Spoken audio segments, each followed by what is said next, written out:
श्री राम जय राम जय जय राम।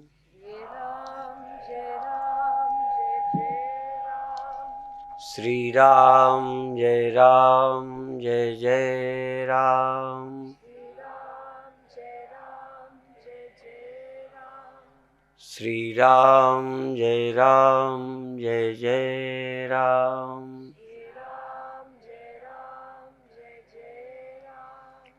सच्चिदानंद भगवान की, सनातन धर्म की। सभी कथाओं का उद्देश्य कि जिस देश में, जिस समाज में रहते हैं, जितना अच्छा बनाया जा सकता है बनाएं। और दूसरा उद्देश्य है कि हम जन्म मरण मेरे तेरे की चिंता से मुक्त हो जाएं। मर करके सब छोड़ते।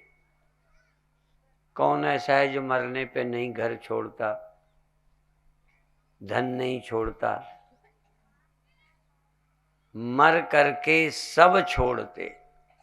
जीते जी तू छोड़, जग से, घर से, देह से नाता छोड़कर हरि से नाता जोड़। इतना ही है कर्तव्य। क्यों छोड़ें? जीते जी क्यों छोड़ें?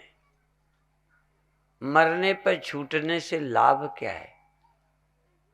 जीते जी चिंता रही, छूट न जाए, छूट न जाए, ये ना हो जाए, वो ना हो जाए। चिंता तो जगत में है, देह रहते हैं। देह के छूट जाने के बाद किसी का चिंता का फोन नहीं आया। सो जाने पर कोई दुख की सूचना न कोई और करता है, न हमें अपनी नींद में कुछ हुआ। चिंता से मुक्त होने के लिए सोएं, जागते नहीं हो सकता। सोने में तो सभी निश्चिंत होते हैं।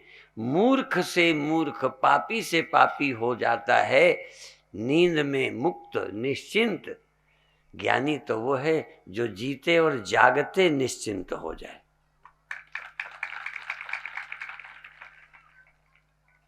मुझे ऐसी कथा करके नहीं कि तुमको बाद में देखें कि नरक कहाँ है, स्वर्ग कहाँ है, हमें पता नहीं है। हम नास्तिक का भी गला दबा करके उससे हाँ कराने वाले लोग हैं। नींद में निश्चिंतता नेचर से आ जाती है। तेरी क्या खूबी? तू जागते और जीते निश्चिंत हो तो समझे कि तू बुद्धिमान है। नहीं, बुद्धिमान में और मूर्ख में फर्क क्या है? मूढ़ से मूढ़ व्यक्ति निद्रा में निश्चिंत होता है। मृत्यु के बाद देह का अभाव होने पर निश्चिंत होता है। जब तक उसका पुनर्जन्म नहीं होता, नरक नहीं जाता, कोई अन्य अवस्था नहीं प्राप्त करता, मृत व्यक्ति को दुख नहीं होता। न सुषुप्त को होता है, न मृत को होता है। सब सुख दुख देहधारी को होते हैं। इसलिए शरीर को भोगायतन कहते हैं। बिना शरीर प्राप्त के भोगोगे कैसे दुख? बिना देह के तुम्हें मारने की मैं धमकी देता हूं, आपको मालूम पड़ जाएगी। बर्छियों से छेदता हूं, तेल के कड़ाह में उबालता हूं, बिना देह के मैं उबाल सकता हूं तुम्हें? नरक भी देह से ही होता है। भले ये भौतिक देह नहीं होता, यम यातना शरीर होता है। उस विषय में मैं अपनी बुद्धि से नहीं बता सकता, शास्त्र आज्ञा से, शास्त्र के कारण बताता हूं। कुछ चीजें तर्क और युक्ति से बताऊंगा, कुछ शास्त्र के कारण।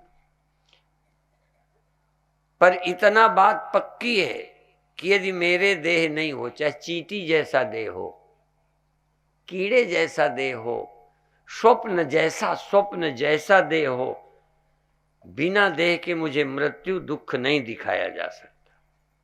देह चाहे जागृत का है, देह चाहे स्वप्न का है, बिना देह के खड़े किए दुख का दर्शन नहीं हो सकता। लोग देह धारण करते हैं सुखी होने के लिए, बार बार देह में आते हो सुखी होने के लिए, देह छोड़ने को तैयार नहीं हो क्योंकि मौत का डर लग रहा है। जबकि यही मैंने कहा, जा मरने से जग डरे, ज्ञानी मन आनंद, मरने से ही पाइए पूर्ण परमानंद। पर सबका मरना अच्छा नहीं। क्यों? मरना नाटक होगा, थोड़े दिन बाद फिर आ जाएगा। जैसे सोने वाला फिर इसी दुनिया में आ जाता है जागकर, सोने में निश्चिंत था पर रह भी तो नहीं सकता वहां। यदि रह सको तो रह के दिखाओ। अभी कुछ लोग मेरे से मंत्र लिया, जो सो के दिखा दे मैं तुमसे मंत्र ले लूंगा।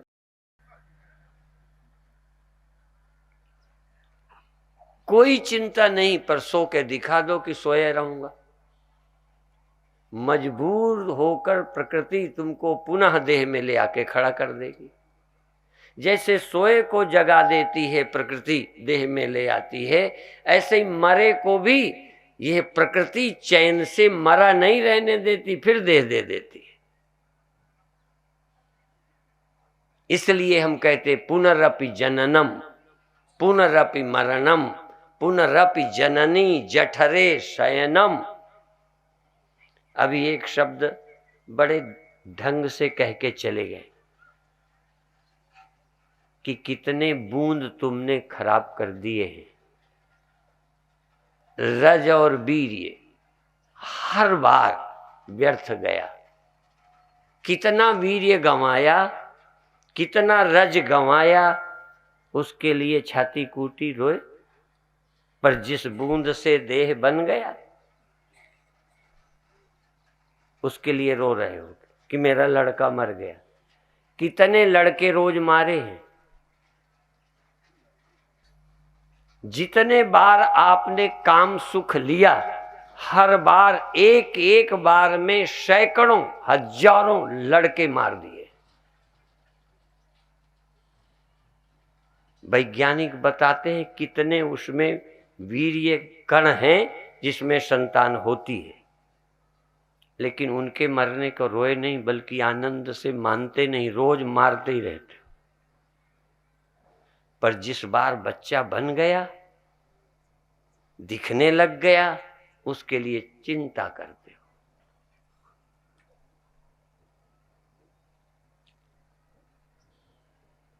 मेरे गुरुदेव तो दूसरी बात कहते थे, तुम्हारे ही पसीने से कपड़े में कई बार बन जाते हैं। पहले बहुत बनते थे, अब आदमी अमीर हो गया, स्नान करता है, कपड़े धोता है, बाल साफ करता है। नहीं तो हमें याद है माँ अपनी बेटी के सिर को यूं यूं करती रहती थी, यूं यूं। अब बड़ी आवाज देते, पुट्ट से बोलते। देखो, अपने ही खून पसीने से पैदा हुए जूं और चिल्लरों को मारकर आनंद लेते हो। वो किससे पैदा हुए? तुमसे।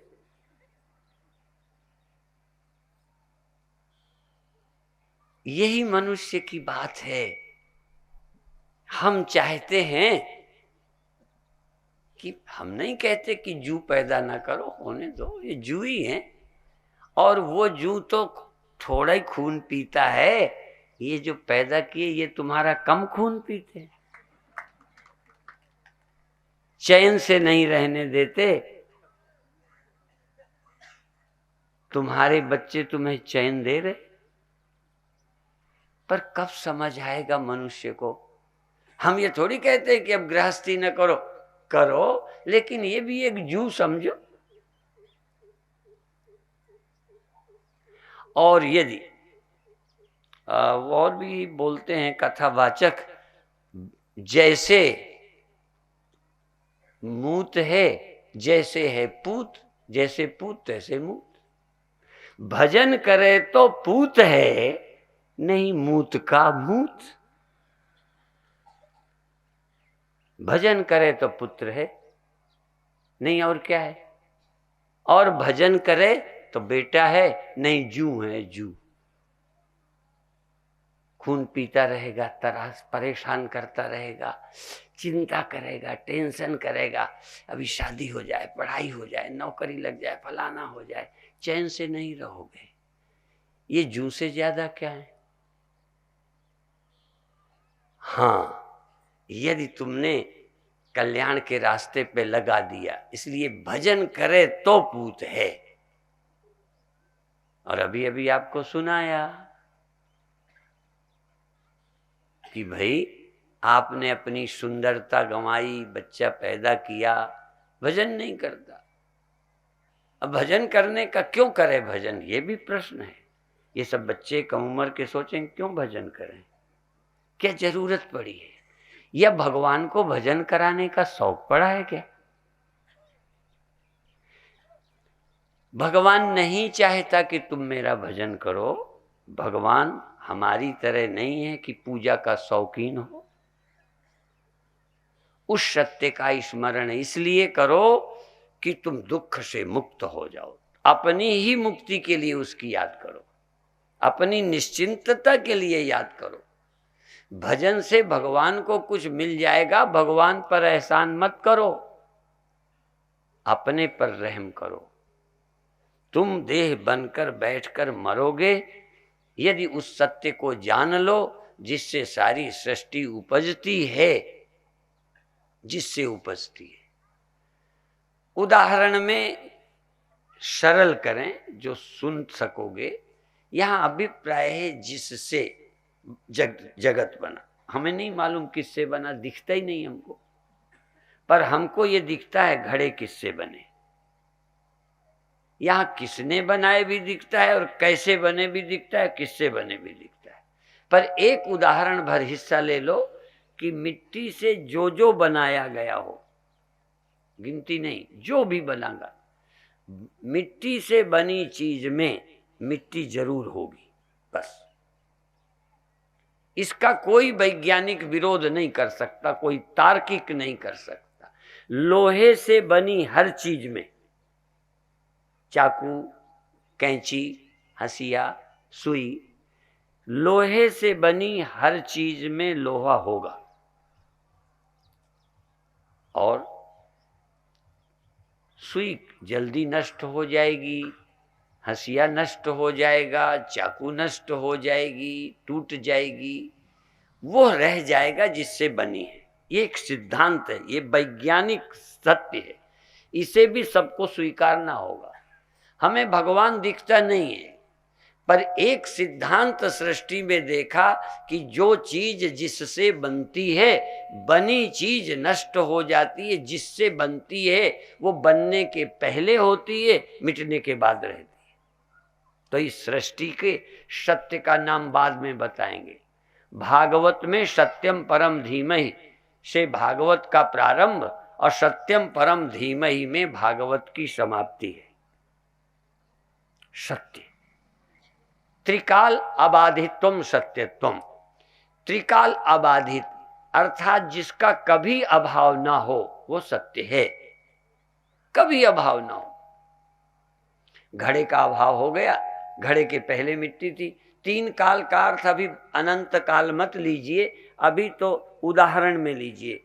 घड़े के पूर्व काल में, घड़े के जन्म के पूर्व काल में थी और घट निर्मित काल में भी है, दूसरा काल हो गया। और घट के विनाश काल के बाद तीन काल। सृष्टि की उत्पत्ति काल के पहले, सृष्टि की उत्पत्ति अवस्था में और सृष्टि के विनाश होने पर जो रहता है उसका नाम सत्य है।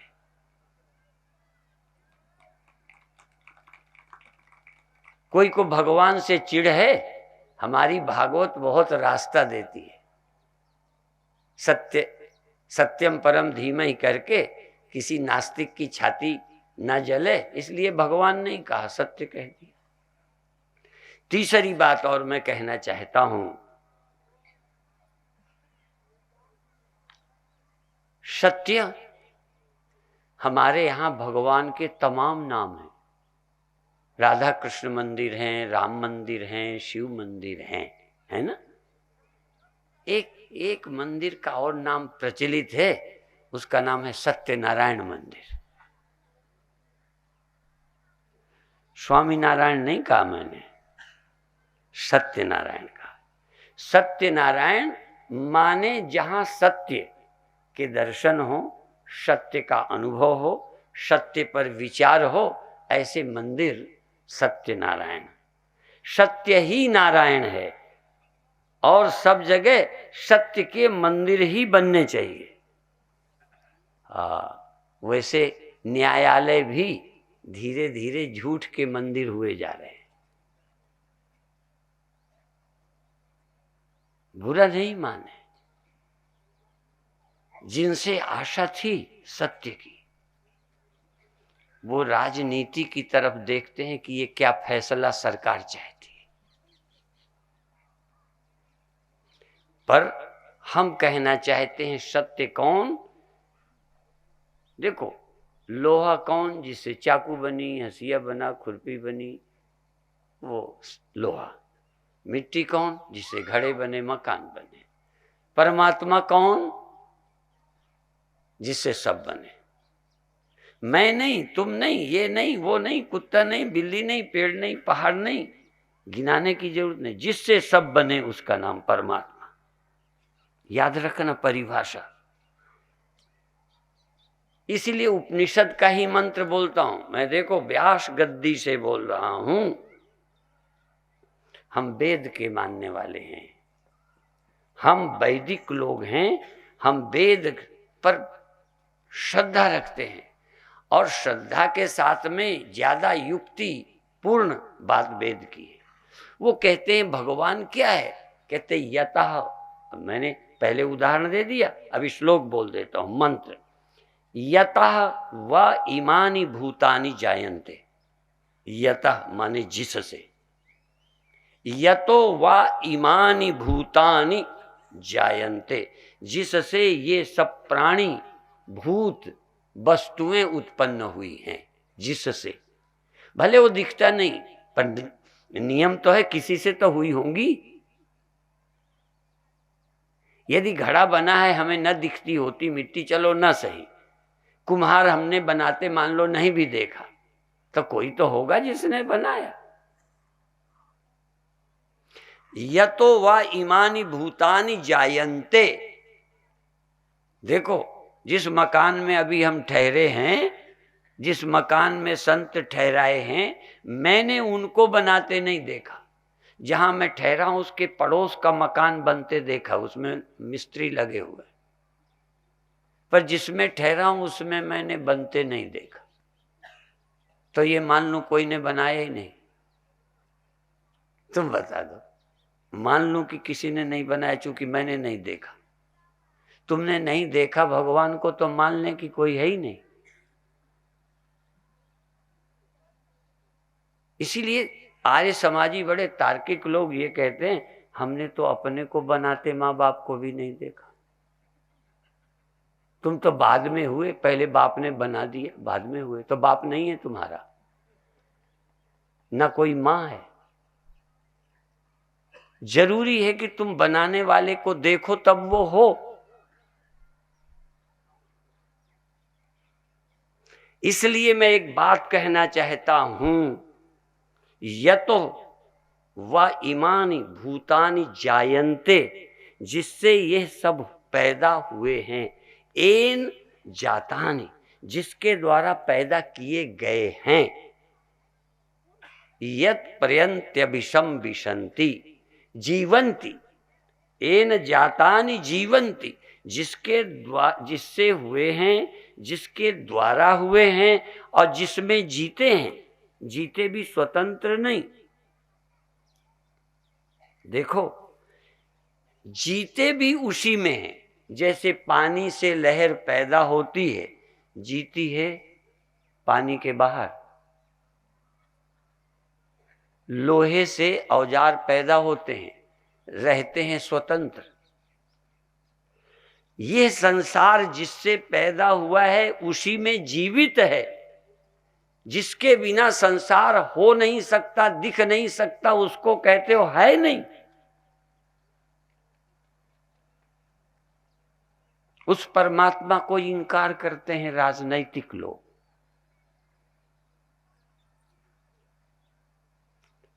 कई ऐसी राजनैतिक पार्टियां हैं जो धर्म को अफीम कहती हैं। धर्म को अफीम कहने वाले, ईश्वर को पाखंड कहने वालों के लिए पद ही एक सार है। और पद ही यदि सार है तो तुझे क्या हक है पद में बैठे रहने का? तुझे मैं गोली मार दूंगा, मैं बैठूंगा। यदि पद ही सब कुछ है तो पद के लिए संघर्ष होंगे। और जब से दुनिया ने पदों को, प्रतिष्ठाओं को ज्यादा महत्व दे दिया, उस दिन से बेईमानी, अत्याचार, आतंक शुरू हुआ है। यदि समाज से आतंक हटाना है तो सबके दिमाग से पदों की आकांक्षा, सृष्टि का महत्व कम करना चाहिए। परमात्मा का, सत्य का महत्व होना चाहिए, सत्ता का नहीं। जब से सत्ता का महत्व आया, सत्य का घट गया, तब से हम बेईमान हुए, बदमाश हुए, आतंकी हुए। पार्टियों में लड़ाई, ऐसी कोई पार्टी, एक आध अभी अभी जन्मी है जिसमें कम है, लेकिन वो दिन दूर नहीं है जब पार्टी में लड़ाई होगी। कोई ऐसी पार्टी जो आपस में नहीं लड़ती टिकटों के लिए, जो अपनी पार्टियों के संघर्ष नहीं हटा सकती, वो विश्व का संघर्ष कैसे मिटा सकती? तुम अपने लोगों को नहीं संतुष्ट कर सकते। कोई राजनैतिक पार्टी, मैं खुल के बोल रहा हूं, कोई राजनैतिक पार्टी क्या अपनी पार्टी के सब लोगों को संतुष्ट कर सकती? कोई पार्टी अपने सभी कार्यकर्ताओं को टिकट दे सकती? सबको चुनाव लड़ा सकती है और जीत जाने वालों को सबको पद दे सकती है? तो उनको चाहिए तो तुम कैसे खुश करो? हम तब खुश कर सकते हैं जब सबकी खोपड़ियों से पद की इच्छा छीन ले। जो अपने शिष्यों की, पार्टी के लोगों की, प्रजा की, परिवार की आकांक्षाएं किसी भी तरीके से कम कर देगा, वही सबसे ज्यादा अपने परिवार, देश को संतुष्ट रख सकता है। कामनाएं जगाने वाले कामना जगा देंगे, पूर्ति नहीं कर पाएंगे। ये गलत प्रचार वाले, पिक्चर वाले, गंदे पिक्चर दिखाने वाले, गाने वाले हमारे बच्चे बच्चियों के अंदर काम जगा देते हैं, पूरा नहीं कर पा रहे।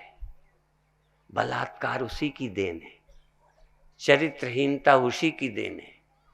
अब उनको फांसी दो। मैं कहता हूं कि जो बच्चे अत्याचारी बन रहे हैं, बलात्कारी बन रहे हैं, अपहरण कर रहे हैं, इनके बजाय जिन्होंने ऐसा बनाने का षड्यंत्र रचा है, प्रदर्शन किया है, उनको फांसी लगानी चाहिए। पहले तो प्रकृति स्वयं ही हमको संसार की ओर खींचती थी। हम लोग कहते हैं एक तो गिलोय, दूसरे नीम चढ़ी, एक तो करेला और नीम चढ़ा। पहले सहज ही मनुष्य आकांक्षाओं के पीछे भाग रहा है, जो कसर है राजनीतिज्ञों ने। और हमें कहा ये तुम्हें मिलेगा, तुम्हें वो मिलेगा, तुम्हें ये मिल जाएगा, पद दे दोगे। और जब टिकट तक न दोगे, 25 साल से तुम्हारा कार्यकर्ता है, बेचारा इसी लालच में लगा था कभी तो नंबर आएगा। जब पार्टी की सत्ता आई तो कितने तुम कार्यकर्ताओं को टिकट दोगे? बड़े राष्ट्रभक्त लोग लगे थे, तब तक बड़े ठीक थे जब तक सत्ता में नहीं आए।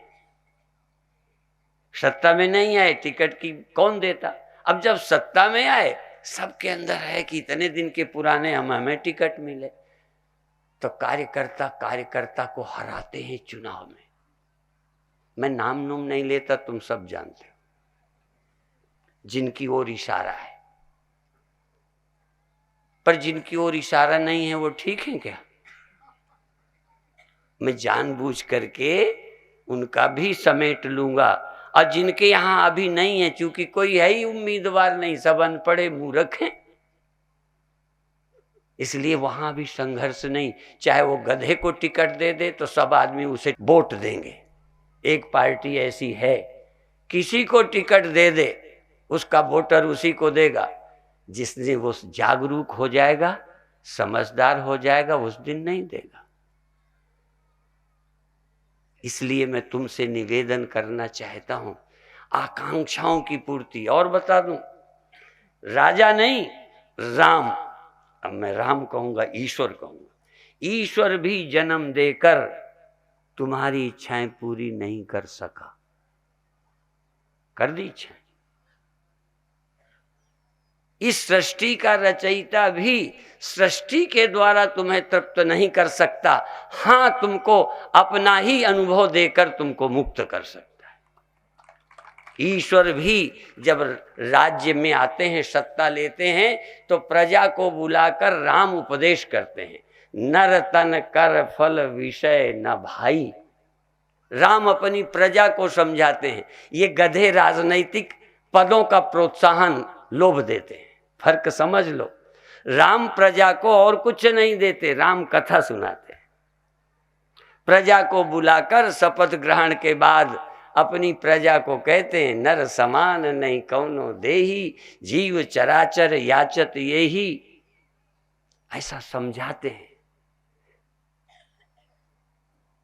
नर तन कर फल विषय न भाई। राज्य के लिए नहीं मिला तन, भोगों के लिए नहीं मिला तन, राग द्वेष के लिए नहीं मिला तन। यह नर्तन हमको भजन करने के लिए मिला है। जो सरकारें, जो नेता, चाहे राम हो चाहे रावण ही क्यों ना हो, यदि रावण भी अपनी प्रजा को भक्ति का संदेश देगा तो ही प्रजा को संतुष्ट कर सकेगा। आज असंतोष ज्यादा है जनता में, विकास हुआ है पर असंतोष ज्यादा है। क्यों? क्योंकि राम के विरोधी हो गए, भक्ति के विरोधी हो गए, ध्यान समाधि के विरोधी हो गए, धर्म को अफीम कहने लगे। इसलिए मैं सबको सुना रहा हूं कि इसमें भी किसी न किसी पार्टी के ही होंगे। इच्छाएं पूरी कर सकते हो? मैं तुमसे पूछता हूं, कोई पार्टी लाओ जो अपने सब कार्यकर्ताओं को टिकट दे दे। कोई पार्टी लाओ कि जीते को सबको प्रधानमंत्री मुख्यमंत्री बना दे। और किसी पार्टी को लो जो सारे लोगों को राज्यसभा का चुन ले बिना चुनाव के। क्या करोगे? तो राम अभी क्या क्या देंगे सबको। इसलिए जरूरत का दे दिया और बाकी बेकार की कामना का नाश करने का उपाय राम बताते हैं। आवश्यकता की पूर्ति कर लो, अनावश्यक की चिंता छोड़ दो। शरीर नाशवान है, मिट्टी से बना घड़ा अविनाशी होगा। बना अविनाशी से। देखो, लोग हमसे कहते जब ईश्वर आनंद भंडार है तो दुख क्यों हुआ? जब वो अविनाशी अजन्मा है तो ये मरना क्यों आ गया? मैंने कहा अविनाशी से जब भी पैदा होगा तो नाशी ही पैदा होगा, अविनाशी तो हो ही नहीं सकता। आपके तर्क अपने, मेरे अपने। अविनाशी मिट्टी से अविनाशी घड़ा बना कर दिखा दो, मैं तुम्हारा चेला बनूं। सदा रहने वाली मिट्टी से सदा रहने वाला मकान बना दो। जो परमात्मा से पैदा होगा सब अधूरा ही होगा। और यदि अधूरा नहीं है तो जिसको इस अधूरे में, इस नाशवान में जिसको अविनाशी मिल गया तो वह पूरा, उसका फिर जगत भी पूरा ही पूरा है। फिर जगत अधूरा नहीं। पूर्णमदः पूर्णमिदं पूर्णात् पूर्णमुदच्यते पूर्णस्य पूर्णमादाय पूर्णमेवावशिष्यते। विषय तो बहुत है कहने को, हम लोग यही कहते हैं, समझाते हैं, ये दिमागों का गोबर कचरा हटाते हैं। तुम्हें कोई थोड़ी मारता है, क्यों मरते हो?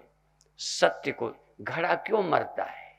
इसलिए कि मिट्टी से अपने को भिन्न जानता है। बस मिट्टी से भिन्न है तो मरेगा। अब मिट्टी ही है, सिर्फ दिखता है घड़ा, है तो मिट्टी। जब है ही मिट्टी तो मरेगा कौन? असल में सृष्टि का ख्याल ही अधूरापन लाता है, परमात्मा का ख्याल ही पूर्णता ले आता है। इसलिए परमात्मा का चिंतन, बाकी खाने पीने को कौन मना करता है। दूसरा पक्ष भी मैं आज कह देना चाहूंगा, बार बार कहता हूं कि शरीर की अपनी उपयोगिता है। ट्रैक्टर को कोई इच्छा हो ना हो, मान लो ट्रैक्टर को कोई इच्छा नहीं है तो डीजल नहीं लगेगा, सर्विस नहीं लगेगी। यदि उससे काम लेना है, यदि शरीर उपयोगी है तो आप काम के लिए इसका ख्याल रखो, बचे रहने के लिए नहीं। बचे रहने का कोई उपाय नहीं है। इसलिए कुर्वन्नेवेह कर्माणि जिजीविषेच्छतग्वं क्षमा एवं त्वयि नान्यथेतोस्ति न कर्म लिप्यते नरे। कुर्वन्नेवेह कर्माणि जिजीविषेच्छतग्वं क्षमा। तुम 100 वर्ष तक काम करते हुए जीवित रहने की इच्छा करो, काम करते हुए, खाली जीते रहने की मत करो। काम के लायक रहो तो जियो। हॉस्पिटल में ऑक्सीजन चढ़ा के 6 महीने लटके रहने से क्या मिलने वाला है? इतना डरते हो मरने को? जिंदगी भर की कमाई हॉस्पिटल में गंवाई, जोड़ते रहे बेटों के लिए, अब बेटों को बिना छोड़े ही सब खत्म करके मर गए। इसलिए कहता हूं कि जीने की इच्छा मत करो, सेवा करने के लिए जी सको तो जियो। कुर्वन्नेवेह कर्माणि जिजीविषेच्छतग्वं क्षमा एवं त्वयि नान्यथेतोस्ति न कर्म लिप्यते नरे। मनुष्य में कर्म का लेप ना हो, क्या समझ के? परमात्मा की याद करते हुए शरीर से कर्म करते रहिए। कुछ पाना क्या है, मिलना क्या है, यहां ले क्या जाओगे? सब कुछ छोड़ना है, देना है। और जो देने के लिए शरीर धारण किया है, सेवा के लिए दिया है, कुछ पाने के लिए नहीं, वो मरेगा क्या? वो दुख क्या है उसे? जो सचमुच राम की तरह राजा हैं, भरत की तरह हैं, उन्हें 14 वर्ष के बाद की चिंता भरत को सताती रही होगी, बल्कि प्रतीक्षा में थे कब 14 वर्ष पूरे हो जाएं तो राम विराजमान हो और मैं अलग बैठ जाऊं। आज का भरत रास्ते में राम को मरवा देता कि आ न जाए। लोग अपने पार्टी के लोगों को मरवा देते हैं। पार्टी के लोग ही सोचते हैं यदि इसकी छवि बढ़ गई तो अगले चुनाव में टिकट इसे मिलेगा, मेरे कौन पूछेगा। इसलिए अपनी पार्टी के व्यक्ति की छवि खराब करने का काम अपनी ही पार्टी के लोग कर रहे। यह है समाज जहां जीते हो। थोड़ा बहुत सुन सुनाकर आंखें खुलती हैं, समझ पैदा होती है सत्संग से। इसलिए ये रोना और धोना क्या? चाकू बनी है काम करने के लिए, सब्जी काटने के लिए, फल अमनिया करने के लिए, बनी रहने के लिए थोड़ा है, टूट जाएगी फिर। और लोग अपने ही गहने, इन माताओं से कहता हूं, आप अपने गहने तोड़वाते हो कि नहीं कभी? जो चलन के बाहर हो गया या दूसरे को बना के देना है तो अपना ही गहना बनाकर तोड़ करके फिर दूसरा बना देते हो। क्यों तोड़ते हो? ऐसे ही जब तुम गहना बना के तोड़ सकते हो, लोहे के औजार गला कर फिर से सरिया बना सकते हो, ये जरूरी है तो भगवान कुछ गड़बड़ सड़बड़ नहीं करेगा। ये गलाता रहता है, हाँ, मिटाता रहता है, नए बनाता रहता है, तुम बिना मतलब चिंता करे जा रहे। इसलिए सृष्टि के रहस्य को क्यों खोजें, उस सत्य का अनुसंधान क्यों करें? इसलिए कि हम उपयोगी हो जाएं जगत के लिए और अपने लिए मुक्त हो जाएं, अपने लिए परमात्मा हो जाएं, अपने लिए अमृत हो जाए, अपने लिए आनंद निश्चिंतता मुझे मिल जाए और मेरे शरीर का उपाधि का उपयोग औरों के लिए हो जाए, मैं औरों के काम का हो जाऊं और अपना काम बन जाए। अपना काम क्या है? जाने को रोए नहीं, ज्यों की त्यों धर दी नीचे दरिया। अपने काम के हो जाएं कि दुख ना हो, चिंता ना हो, आराम से आए आराम से जाएं, अपनी पूर्णता का अनुभव मुझे हो जाए और लोगों के काम आ जाऊं। बस पेड़ लोगों के काम आ गए, फल लोगों के काम आ गए, अन्न काम आ गया। यदि इसको अकल होती ना तो ये भी हमारी तरह रो रहे होते पेड़। अकल के कारण रोना शुरू हो गया, जबकि अकल मिली थी कि रोना धोना मिटा डालो। बुद्धि मनुष्य को परमात्मा ने विशेष दी थी कि जो जानवर भी थोड़ी बहुत चिंता करते हैं वो भी तुम ना करो, और औरों की करो अपनी ना करो, औरों की करो अपनी ना करो। साधु कौन होता है? पर दुख द्रवहि सो संत पुनीता, निज परिताप द्रवय नवनीता। लोग अपने मरने के कारण ख्याल करते हैं, हाय क्या होगा, हमारे बेटे का क्या होगा, देश की नहीं करते। संत क्या कहते हैं? अपनी क्या चिंता करना, अपन तो बलि के बकरा ही हैं, बने ही हैं, इसीलिए अपन तो बने ही हैं, औरों को भी कुछ कर सके तो कर दें। चाकू तो जाने वाली है, कैंची तो जाने वाली है, सुई तो जाने वाली है, ये औजार बने हैं, मिट जाने वाले हैं, काम में आ जाए, ठीक है। ये पके टमाटर यदि रख भी लोगे तो क्या करोगे? तो सेवा में आ जाए।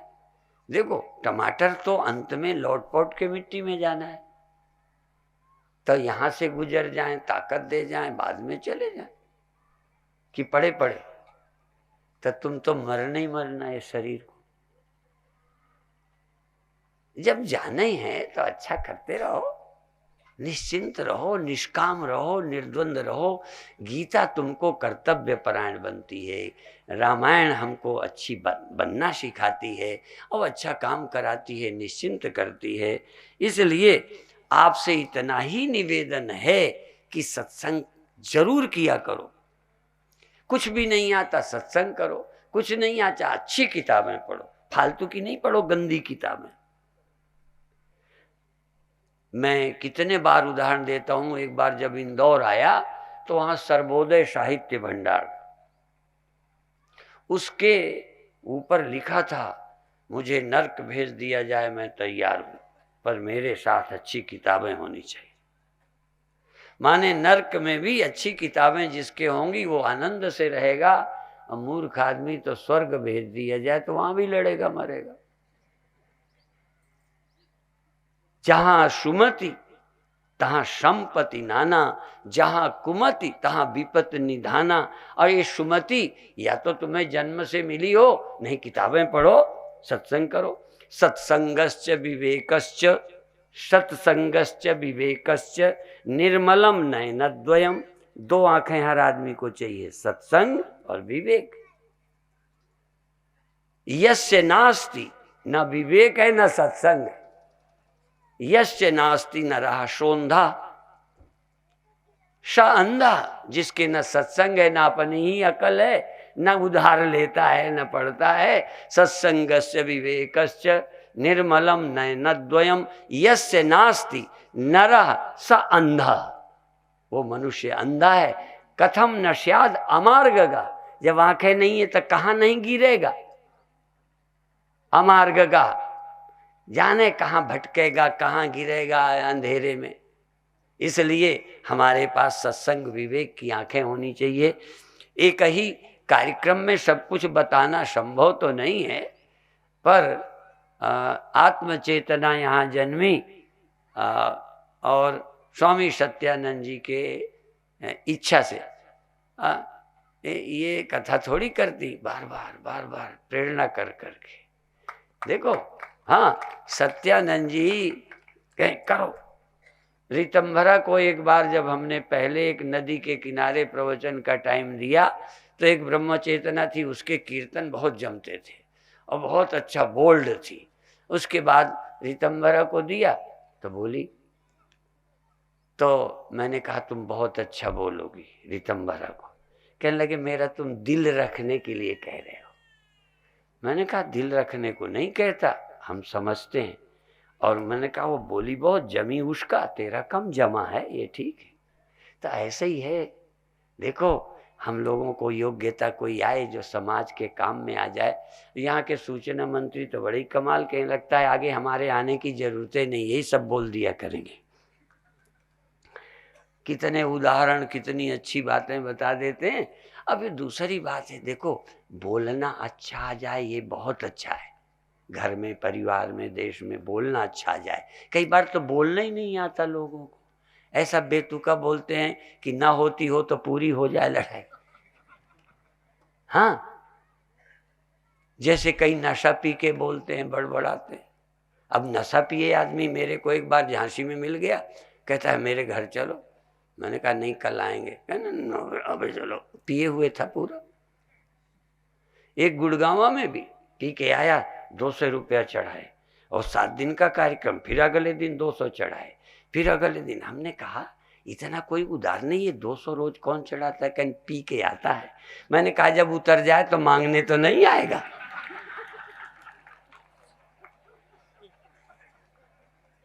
कई वो नशे में दे जाते हैं, बाद में कहेंगे हमारे वापस करो।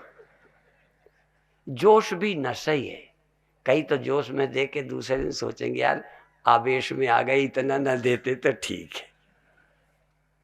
मनुष्य की खोपड़ी बड़ी विचित्र है, इस खोपड़ी को ठीक करना। हाँ, इस तो औरों के भी काम आओगे, तुम तो मुक्त हो जाओ। कृष्ण भगवान काम करते, काम ही नहीं करते, अवतार लेके आते हैं।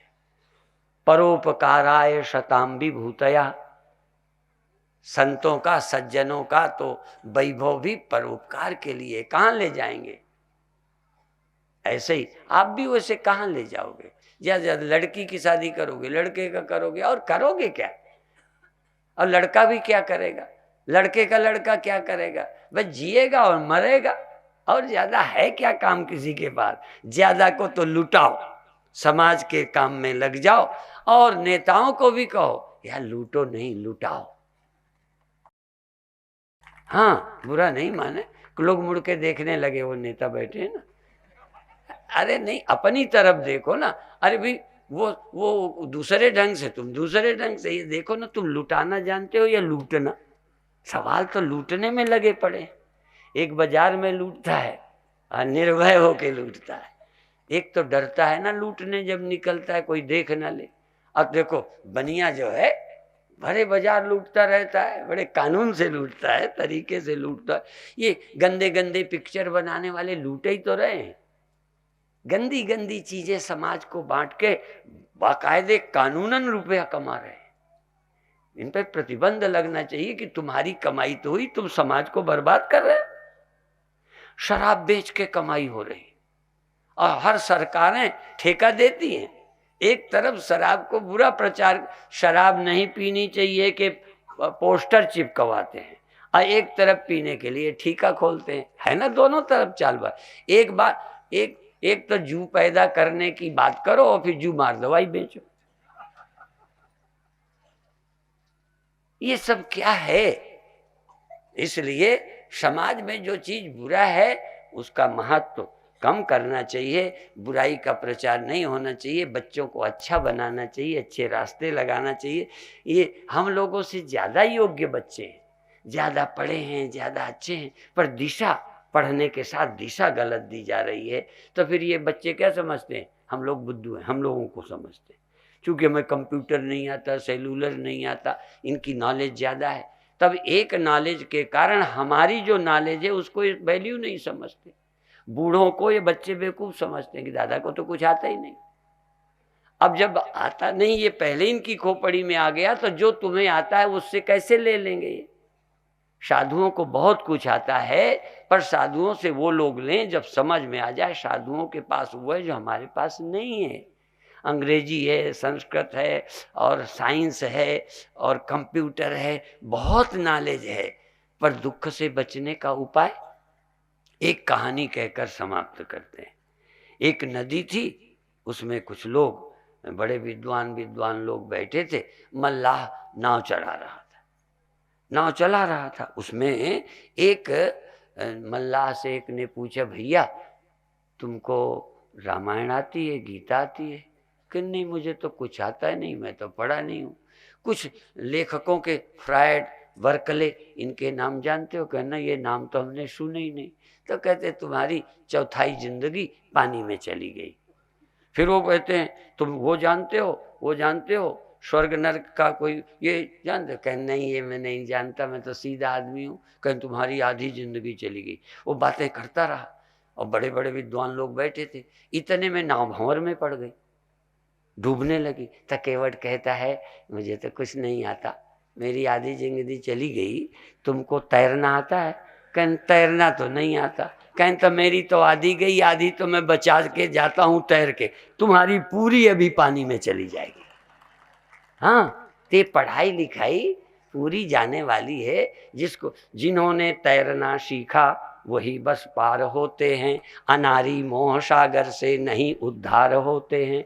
इसलिए अब मैं जब तक बोलूँगा ये कथा नहीं करेंगी, इसलिए मैं आत्मचेतना को समय देता हूँ। मेरे सामने नहीं बोलती, इसलिए मैं उधर जाके सुनूंगा, यहाँ से नहीं। ओम शांति शांति।